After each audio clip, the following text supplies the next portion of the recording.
Hi hello. ഇന്ന് ഞാൻ ഇവിടെ തയ്ക്കാൻ പോകുന്നത് ഒരു ജംപ് സൂട്ടാണ്. ഇത് ഒരു കുഞ്ഞു കൊച്ചിന് വേണ്ടിയാണ് തയ്ക്കുന്നത്. അപ്പോൾ അതിൻ്റെ ഫുൾ ലെങ്ത്ത് വന്നേക്കുന്നത് 31 ഇഞ്ചാണ്. അതിൻ്റെ കൂടെ ഒരു 1.5 ഇഞ്ച് നമ്മൾ തയ്യൽത്തും കൂടി കൂട്ടിയാണ് ഫുൾ ലെങ്ത്ത് വന്നേക്കണം. എന്നാൽ ജംപ് സൂട്ട് തയ്ക്കുമ്പോൾ നമുക്ക് രണ്ടിതായിട്ടല്ലേ വന്നത്, ഫുള്ളായിട്ടല്ല രണ്ടിതായിട്ടാണ് വന്നത്. അപ്പോൾ ഞാനിതിന് മുമ്പ് തന്നെ ഇതിൻ്റെ പിക്ചർ നിങ്ങളെ കാണിച്ചിട്ടുണ്ടായിരുന്നു. അങ്ങനെ രണ്ടിതായിട്ടാണ് വന്നത്. അപ്പോൾ നമുക്ക് അതിൻ്റെ യോക്ക് ലെങ്ത്ത് വന്നത് 11 ഇഞ്ചും പ്ലസ് 1 ഇഞ്ച് തയ്യൽത്തും കൂടി കൂട്ടി അങ്ങനെ 12 ഇഞ്ച്. അപ്പോൾ നമുക്ക് ഇതിൻ്റെ ഷോൾഡർ അടയാളപ്പെടുത്താം. ഇതിൻ്റെ ഷോൾഡർ വന്നത് 5 ഇഞ്ചാണ്. ഈ പച്ച കളർ ചോക്കായതുകൊണ്ട് എനിക്ക് കാണുമെന്ന് അറിയില്ല, എന്നാലും 5 ഇഞ്ച് അടയാളപ്പെടുത്തിയിട്ടുണ്ട്. അതുപോലെ തന്നെ ഇതിൻ്റെ കൈക്കുഴി വരുന്നത് 5 ഇഞ്ച് തന്നെ. പിന്നെ ഇതിൻ്റെ യോക്ക് ലെങ്ത്ത് വന്നത് തയ്യൽ തുമ്പും നമുക്ക് അടിക്കാനുള്ള എല്ലാം കൂടി കൂട്ടിയിട്ട് 12 ഇഞ്ചാണ് ഇതിൻ്റെ ലെങ്ത്ത് വന്നത്.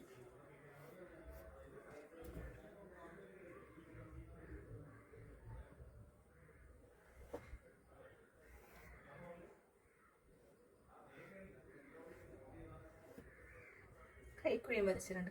പിന്നെ ചെസ്റ്റ് വന്നത് 24 ഇതിൻ്റെ ചെസ്റ്റ് വന്നത്.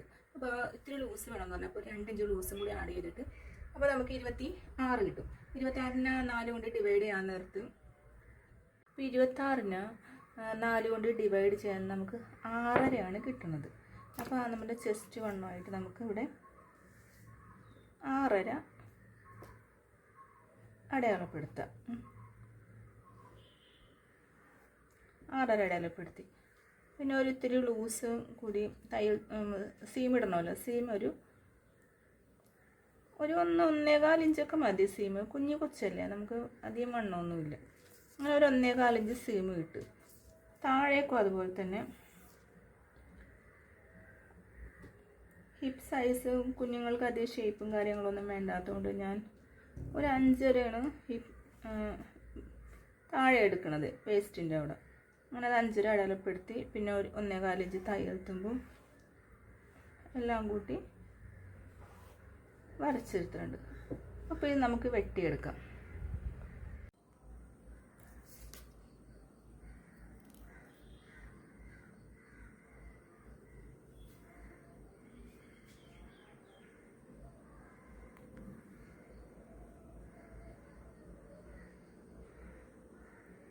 നമ്മുടെ ജംപ് സൂട്ടിൻ്റെ ഫൈനൽ ലുക്ക്.